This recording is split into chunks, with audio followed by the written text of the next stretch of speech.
Hello, everyone, and welcome to EdSmart Essentials, a webinar to demonstrate how you can maximize your EdSmart experience for your school community.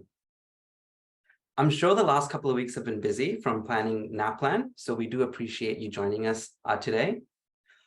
Although we're presenting from a cold and rainy Melbourne, we are excited to share some of the common tips that are helping a lot of our schools use EdSmart smarter. Let's move on to introducing the team that's involved in this presentation today.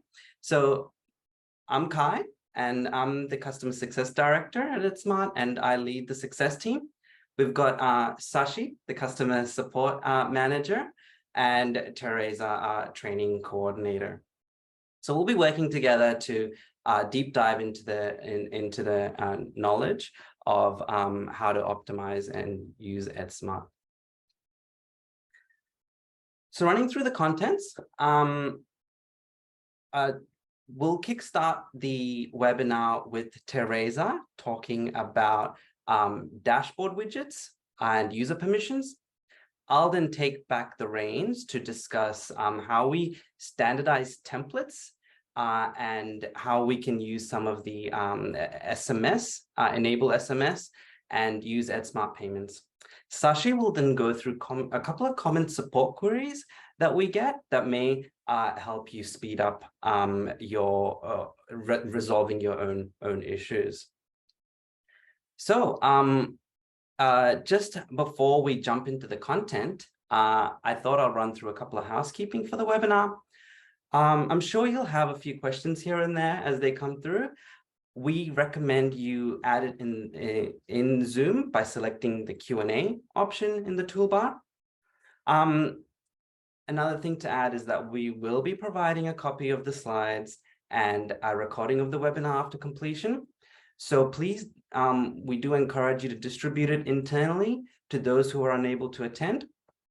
And also, we'll provide a list of various forms that are across our schools that EdSmart's used for to encourage you to think about some of these other ways that EdSmart can be used.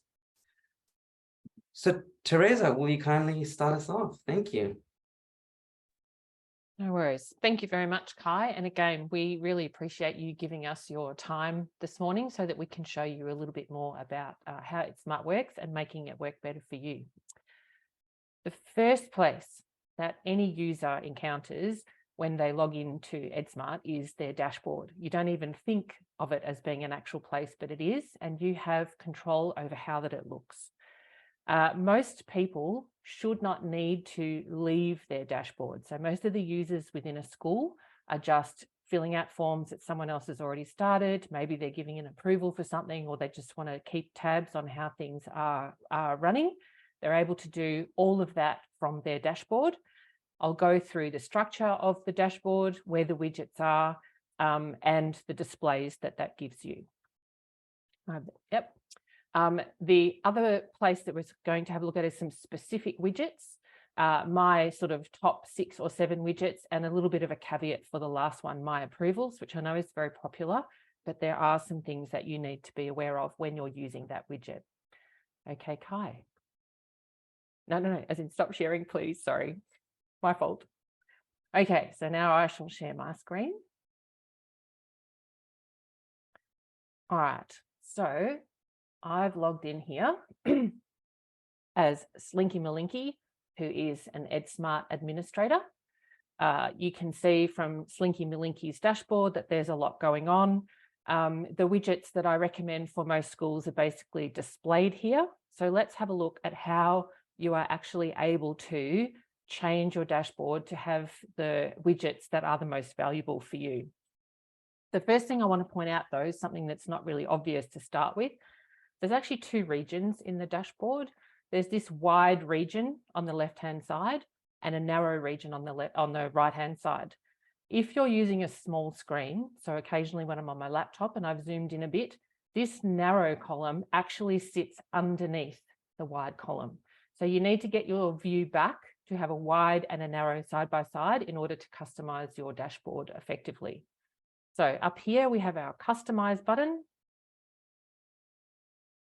here are the widgets that I'm not going to use.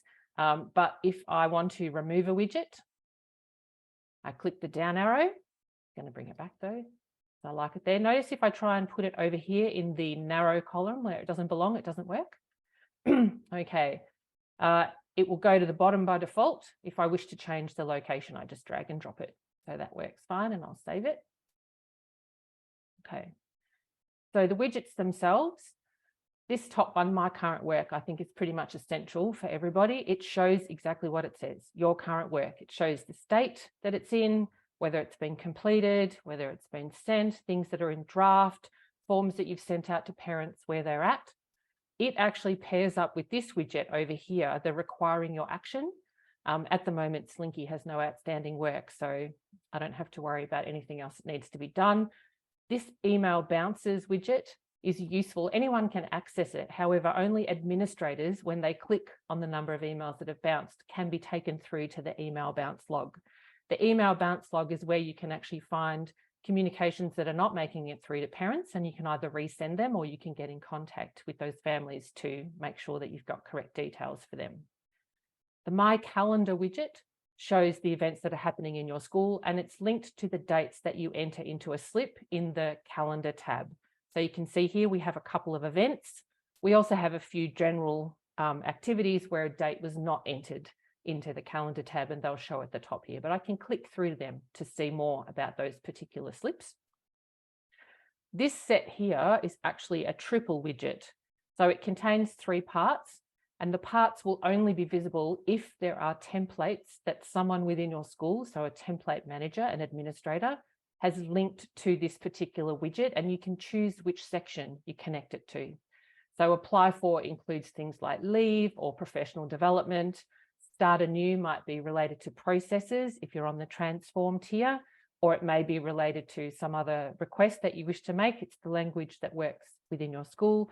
And send anew is usually broadcast or single permission slips. Right down the bottom here, we have one last widget, which is slips at due date. And that can be useful for you to keep an eye on how the slip return is working within your school. There is one more widget, which I will show you, which is the My Approvals widget. It belongs in this broad section here. I'm going to save it just to show it to you. So My Approvals, I don't think I have anything waiting for Slinky to approve at the minute. If you had multiple slips or forms that required your approval, you can tick all of them and just click approve.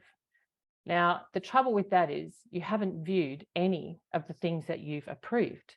So really the only person who's probably in a position to use this kind of a multiple approval type widget is someone like a principal or a head administrator who is the last person in a workflow for all of the slips that they're, or the forms that they're working with. And they are trusting that everybody else has done their job and there are no issues. Personally, I would rather check each one because I'm responsible for the decisions that I make. That's why that one has dragons sitting next to it. Okay, Kai, back to you. I need to stop sharing. My apologies.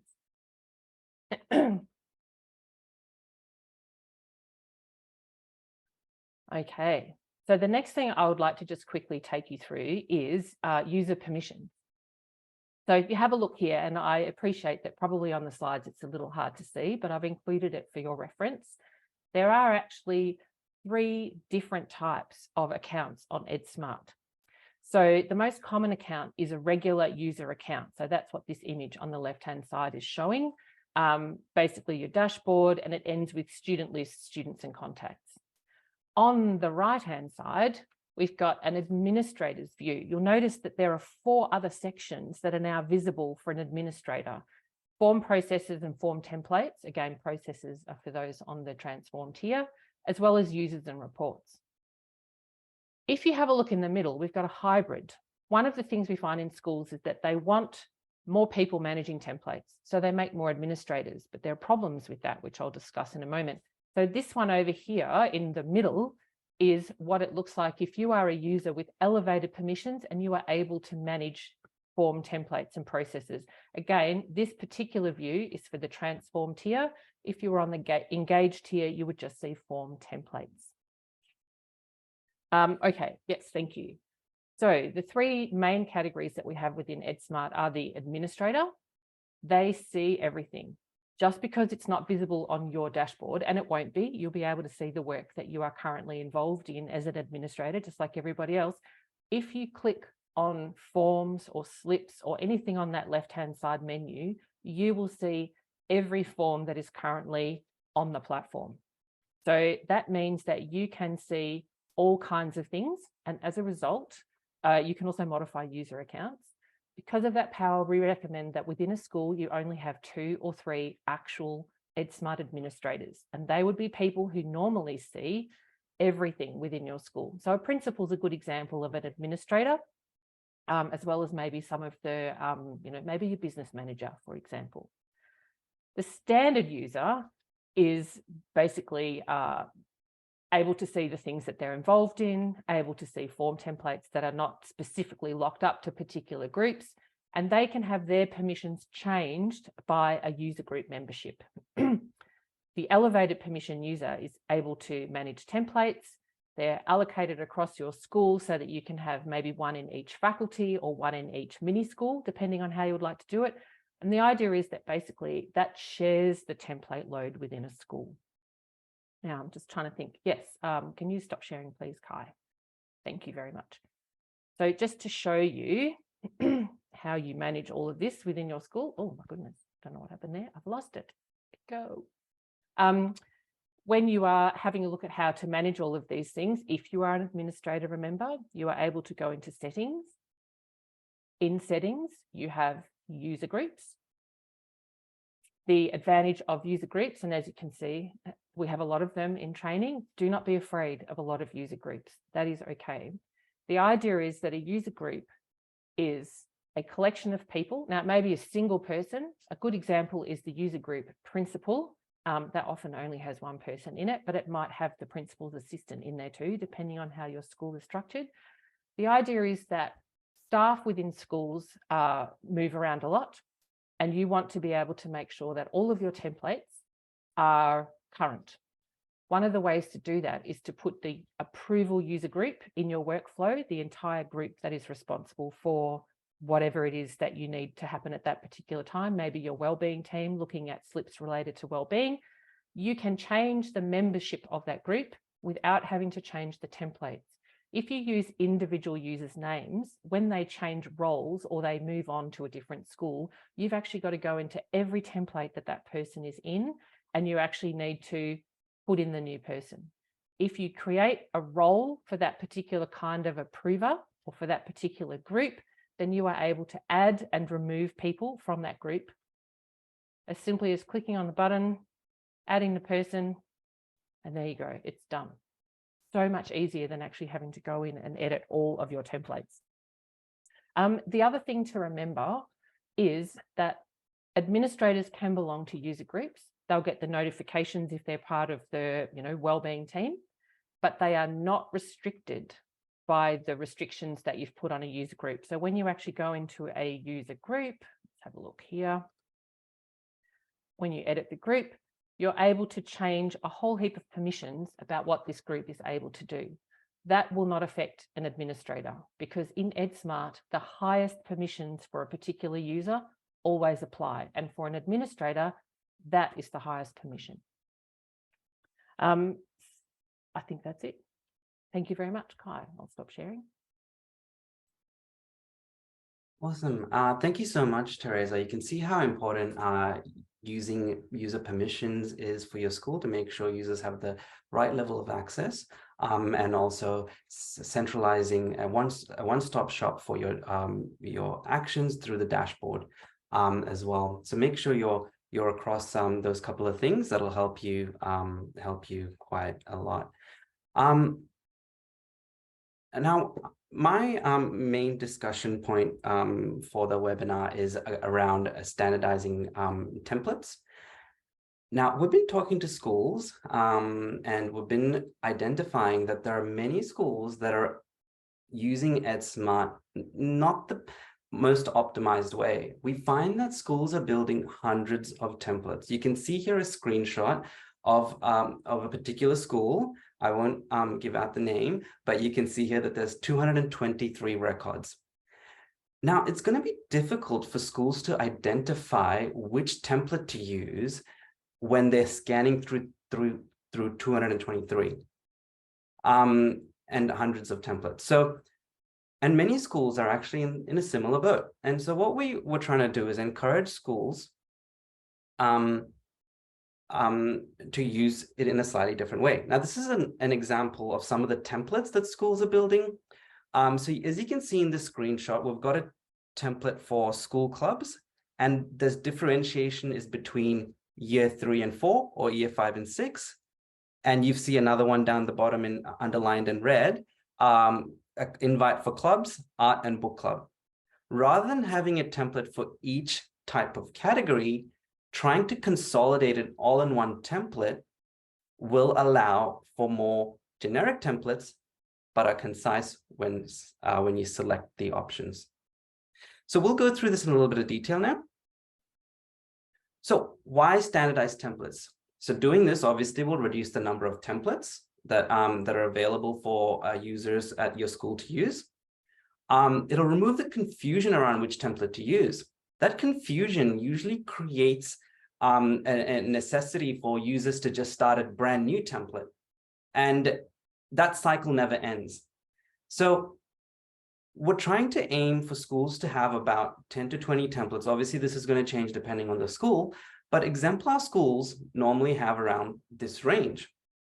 And we encourage you to do the same and have a think about how your templates are currently organized.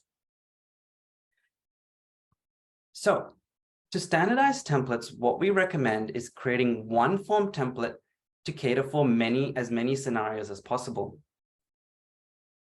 What you'd want to try and look for is common themes. So make them generic. Make each template generic. For example, sports consent forms. Don't make one for swimming, one for AFL, one for basketball. Don't split them apart is what we highly recommend. Make them generic. And the user that is actually using these templates and filling them out as slips or forms, they can then get specific when they make their selections. How? By using conditional fields, or also known as field configurations.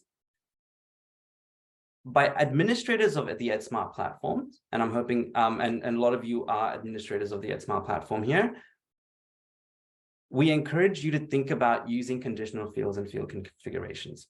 Okay, so what we're going to do is we're going to jump into the platform and take a look at this.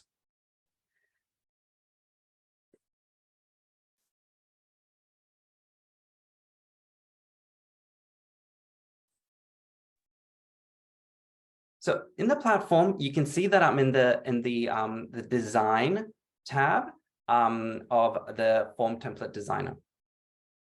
Okay. In the form template designer, we have a few fields that allow us to get more specific. So this is a sports registration form that we see here. And we have an option list that asks the question, what sport is this slip for? And you'll see a list of options, AFL, tennis, rugby, and so forth. Now, this question this field has been inserted in the activity information section. So what does that mean? That means this is the section that the staff are going to be filling out. So when the staff member selects that the slip that they're sending is for, say, for basketball, then they want to display the basketball fields. All right, but fields related to the basketball section. So we have a checkbox here that allows us to select which equipment is required for the basketball event, because equipment required may be different for every sport that's selected. So we want to display this for parents that are filling out the slip so they know what equipment to bring. Now, the key to setting up conditional fields is ensuring that the specific fields are made hidden. And to do that, you'll need to uncheck the box that says field visible. If I select update field, you'll notice that there is an icon with an eye and a cross through it. That shows you that that field is hidden, because this field doesn't need to be displayed at all times. It only needs to be displayed when the question, what sport is this slip for, is selected as basketball, is when that's required. Now, another example of this is event details footy. Now, we want to display the event details for this footy, if a selection is made for footy, only when footy is selected. So again, I'm going to uncheck the field visible box, so it's now hidden, and update the field. Now I'm going to scroll down and hit Save Template, because it's important that to use the conditional fields and our configuration of fields, you'll need to save the template in order to display those fields in the Configuration tab. The Configuration tab is a combination you can use with a combination of if and then statements to trigger fields based on a previous field. So the question that we created initially, if what sport is a slip for, is selected as basketball, then the field equipment required for basketball is made visible. There's another question now. Has your child played basketball? What sport is this? Is a slip for? Is selected as AFL? Then event details footy is then going to be visible. Now, in the same way that you can hide and trigger fields in the activity information section, you can also set up the conditional logic so that when selections are made in the activity information section, that will determine what a parent sees as well. So you can see here in the parent section that there's questions related to AFL and basketball. And we have a question here that says, has your child played basketball before? So if we select, again, edit the field and make sure that it's hidden, you can see that there's a question that says yes or no. Now, I have another question that says, what position has your child played in basketball? And it lists the different checkbox of different options. Now, that should only be triggered based on the previous field, which if they select yes, they've played basketball before, then the second option will trigger. So going back above to the configuration tab, I'm now setting the conditions for two things. Firstly, what sport is the slip for in the staff section? When that's selected as basketball, then has your child played basketball before will be visible. And again, if I was to go ahead and select, has your child played basketball before, is yes, only then is the question related to the position of basketball going to be displayed and made visible. So you can see that you can use a combination of if and then statements, that is the conditional fields, to ensure you're creating generic templates, but specific when the user or the parent fills out the form. Okay. Now, you can use this for so many different scenarios. This is just one example. And that kind of shows you how you can go ahead and reduce the number of templates that schools are using.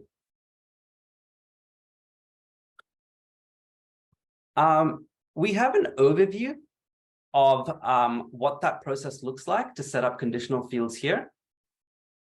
As you can see, these conditional fields add dynamic functionality to forms. You use option lists and you list the options, and then you select the conditions that you want to trigger these other fields based on the options selected.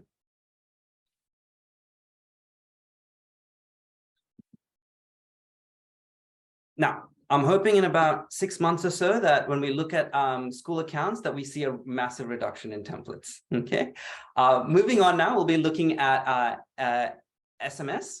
So there are a few of our schools that use SMS, and they see an improved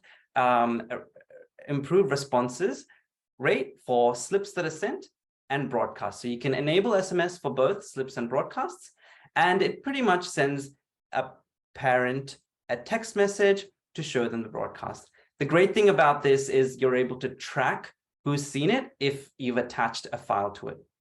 Now, there is a cost to using SMS. You can purchase credits either prepaid at 8 cents or postpaid at 10 cents.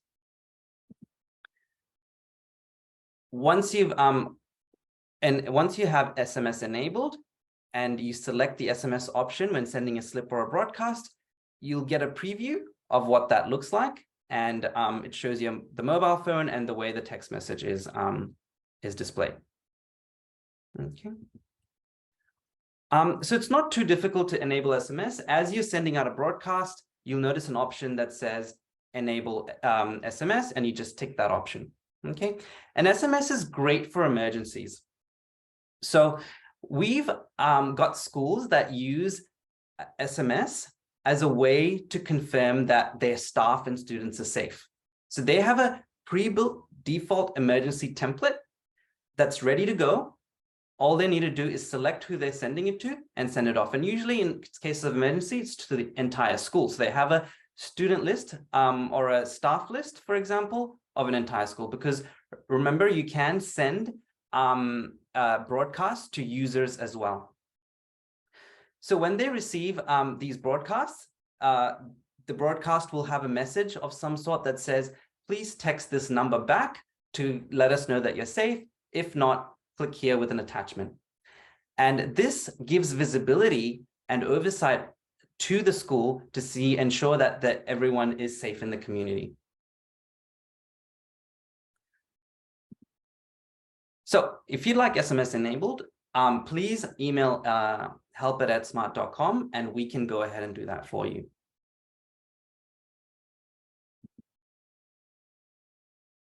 All right, moving on to EdSmart Payments. Now, EdSmart Payments is a great way to collect payments for excursions, events, registration forms, and there's a lot of different scenarios that it can be used for to collect payments from parents. And we're going to look at what that looks like in EdSmart in a second. But just to go through the configuration process, so how do you get EdSmart payments for your school? It's very simple. All you need to do is complete an activation form, and we'll send that activation form at the end, at the completion of the webinar. In a matter of days, we do have the integration set up so that you can use payments, and your parent forms are ready to go, and you can select if you want to enable payment for that particular slip, and that'll go out to parents. Now, looking at the slip process itself in the second flowchart, the school sends the form with a payment option. The parent completes the form and it's prompted to pay. Now, parents can pay online by credit card or debit card. Just remember, there is a fee to using this, and that is the credit card fees that are incurred. Now, when you complete the activation form, there is a question that allows you to select whether you'd like to absorb the cost or you'd like to pass those costs, the credit card fees, on to the parents. And the great thing is you can actually extract a report and see who's paid in a consolidated format. And you'll also receive a reconciliation file in about 3 days or so. So let's jump into the platform now and have a look at how EdSmart Payments works. We can take a look at that now. So jumping into the platform, I'm going to head into the dashboard. And using what Teresa previously told us about utilizing the dashboard to quickly action tasks, we can actually go ahead and send out slips directly from the dashboard by clicking on various widgets. So I'm going to use the example of the EdSmart Essential General Parent Slip. in this parent and student slip widget. You can also notice that I've assigned that parent slip in the send a new box too. So you can immediately use that widget too.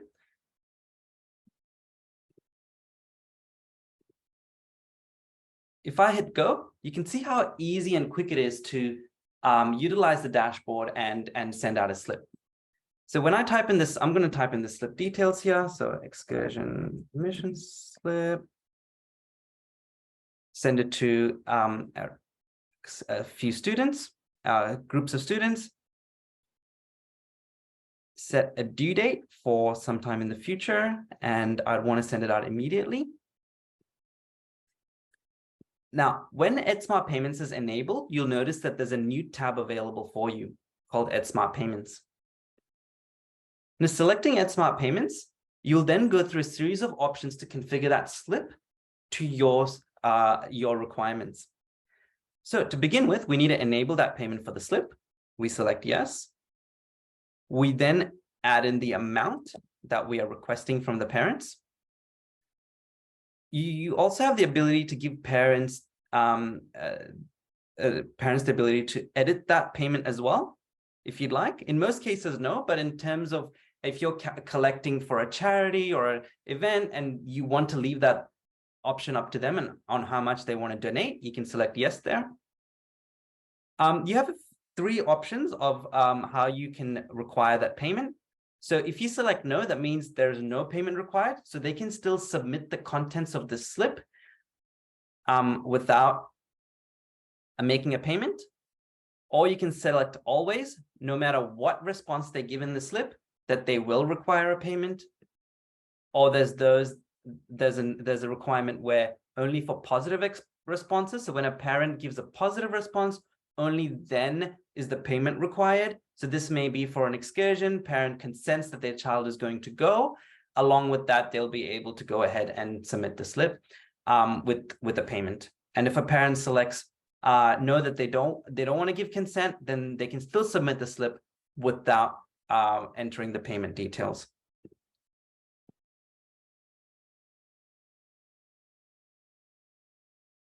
So you can also add a reference ID here as well. And that's just good to differentiate between various slips and payments. And we can then fill in the details of the slip and send it out to our parents. Okay. Now, parents receive the slip, as you all know, parents receive the slip in the form of an email. So I'm going to switch to my email here, and you'll notice that there is the email. They received this email with a link to the form. I'm going to open this up, and the contents of the form are displayed here. You can see this particular trip is for to visit the Grampians. Details of the activity. Parents fill out their various details here. And finally, they'd give their consent. So they'd accept and give that consent. And you'll notice there's a blue box that says pay via EdSmart Payments. So I'm going to be selecting that box. As a parent, you'd then type in your credit card details. And I don't want to get charged with my personal credit card details, so I'm going to leave that as is, but they'll just enter their details in here, proceed, and complete the payment. Once they complete the payment, they would just be required to submit the response of the slip, and that'll be visible back in the EdSmart Responses tab to have oversight across and tracking across how the payments are collected.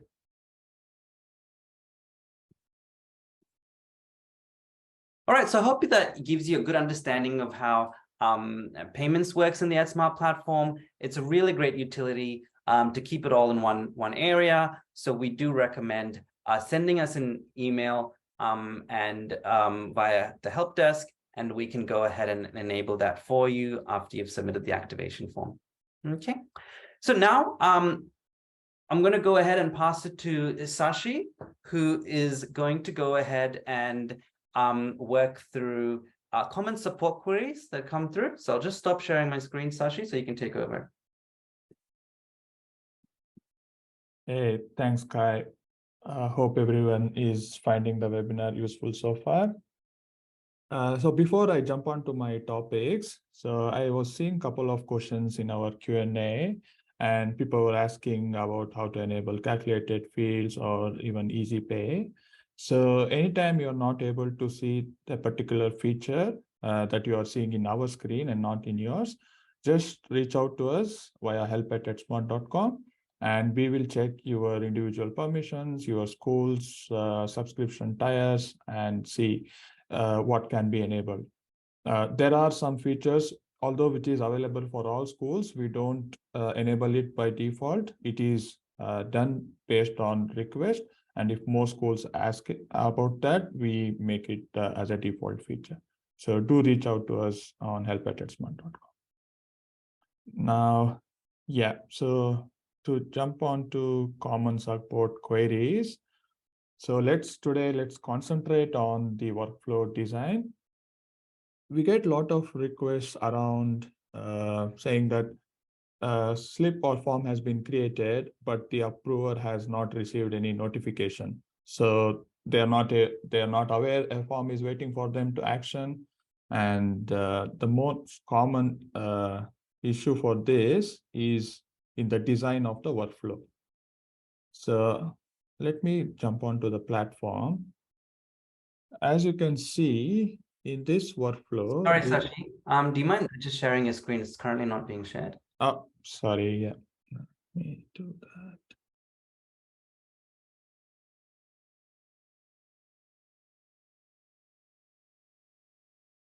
Yeah. Can you see my workflow screen in the platform? Yeah. So as you can see in this particular workflow design, there is this create step and then there is this approve step. With EdSmart, if you add a new send for approval or approve step, it always comes in pairs, send for approval and approve slip. So this send for approval step is necessary to send a notification to the approver. This should be always any user so that anybody who is creating the form will see a button called send for approval. And when they click on it, the approver in this step will be getting a notification that there is a form waiting for them to take action. So for some reason, users while designing, they will remove this send for approval step and just have create and approve slip. The form still works. So the approver, when they log into the EdSmart platform and go to school forms or slips, they will see the form that is waiting for approval. It's just that they'll not get a notification. Now, the other common workflow query we get is a form is created, it is sent for approval, but the approver can't see the form. Neither the form creator who initially created the form is able to action it. They just see an edit or close button, and nobody knows where the form is stuck. This is because instead of having any user here, users will have some username.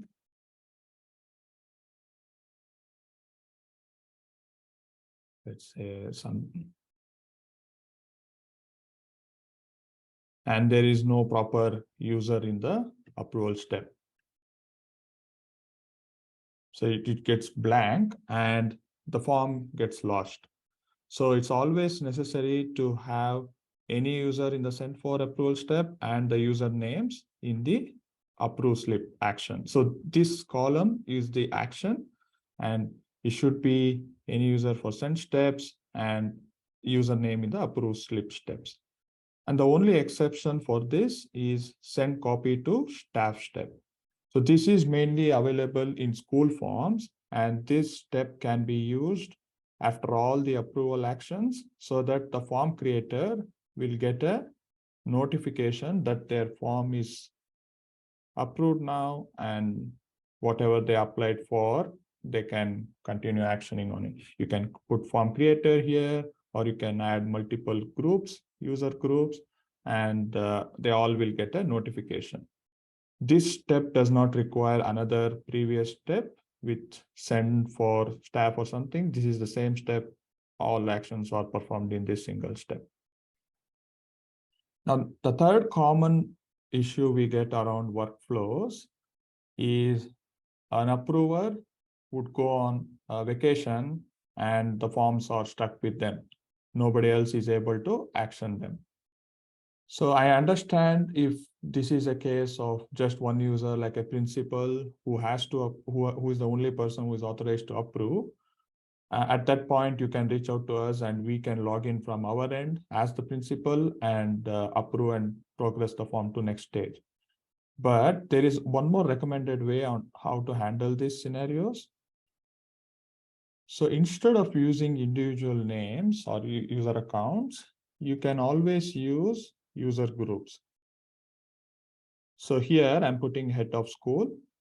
So even in the case of approvals that requires only principals action, there will be someone who is acting as a backup on behalf of them. So you can have the principal and the backup in this user group. And whenever the principal is away, you can request the backup approver to log into the platform and action these forms. There is another advantage of using user groups in workflow steps is that suppose you have like hundreds of templates in your school, which is not recommended. The ideal is like 10 to 15, but even then, like you don't have to go and individually replace users in the workflow whenever there is a change of position in school or the role. So what you can do is just go to this particular user group. So let's say user groups can be accessed from here. Head of school, I'll go to this group and then just remove or add users to this group and all the templates will be automatically updated. You don't have to bother going into each and every template and making the changes. So this is around workflow and I put some screenshots here. Now, the next common support query we get is around data. So now I know the ideal recommended way is to integrate your student management system with EdSmart and maintain all the data in your single source of truth. But there might be some instances where you have to urgently send out a communication for a group of students and this data is not available in EdSmart. So the easiest way to do is to create students contacts list manually in the platform, but that works only if it's just one or few students. So if you have like a group of students like 10 or 20, the easiest way is to do it via CSV upload. So I have provided a link in the presentation, which will give you, this page will give you access to all the articles that is needed to do a manual upload using CSV. So I'll quickly go through this. So all you have to do is click on settings, click on your school name at the top and then import data.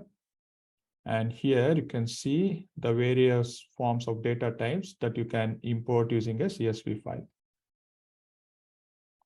Now, if you notice, let me quickly open this file.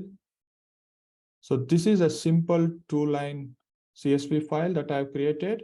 And with this, I can create a student contact.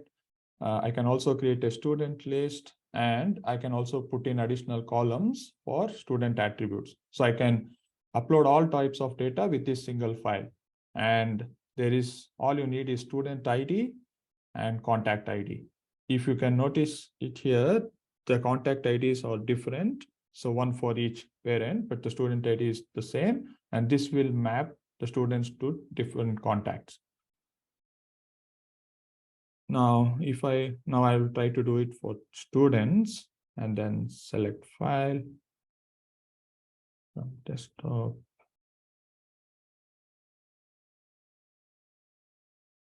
So here it asks me there are some mandatory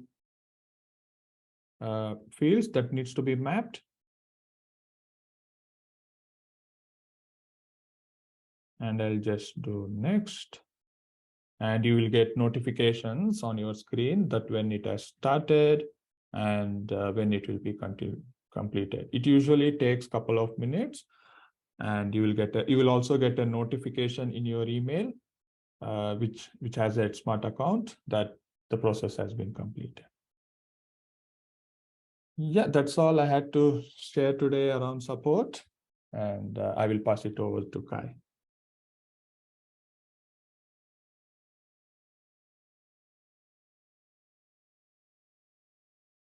I think, Kai, you are on mute. Awesome. Thank you so much for that, Sashi. I can see that how if these are common support issues that we're getting, and hopefully this reduces our workload from the support side. I'm just kidding. You guys can feel free to send through as many support tickets and issues that you're having trouble with, but those are just some to just alleviate concerns immediately on your end, so that there's no delay in case of an emergency. Now we've come to the end of our webinar, and we've enjoyed the time with you, but we'd love to give you this opportunity to ask any questions and regarding what we've been through today, and if there's anything that sits outside of today, we'll send it through to the help at edsmart.com email address, and we'll assist you there. So feel free to jump in and share anything that you'd like regarding this, and we'll be happy to have a chat with you now.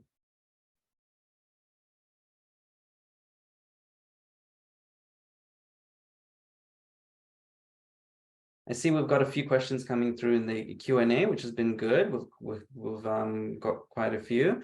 Whilst we have people may be thinking about questions to ask, I may share a couple more tips with you guys that may be critical. So on the top, you'll notice that there's a help section. The help section is a great resource for finding quick answers to things using the knowledge base. So type in what you're looking to do, and we will give you a list of results that are appropriate or relevant, and you can click through and identify what it is that you're looking for. You can also see that in the help section that we have EdSmart Academy available. So EdSmart Academy is a really great resource for our schools. Now, we know that we have certain people in school that know everything about EdSmart, and people do move and they transition out. And in cases where new staff are coming on board, the best thing that they can do to learn about the EdSmart platform at an administrative level is to go through and do the foundation and admin course as well. And finally, a quick way to raise a support request with us is by clicking on this raise a support request link and raising a support ticket through the help center. So you have everything you need all in the platform. So please do try and utilize the resources available to ensure that you're getting the most out of the EdSmart platform. Okay. Awesome, guys. Look, don't believe we have any questions, so we really appreciate your time, and I hope you're looking forward to the holidays. I know that that's coming soon, with the workload being as crazy as it was with NAPLAN and everything in the last couple of weeks. But we will send through all the resources from this webinar, so you have that on hand and you can distribute it. But yeah, we might just leave it to you if you want to ask any questions. I might just turn off my camera, and we'll get to you over the next 10 minutes before we close off the webinar.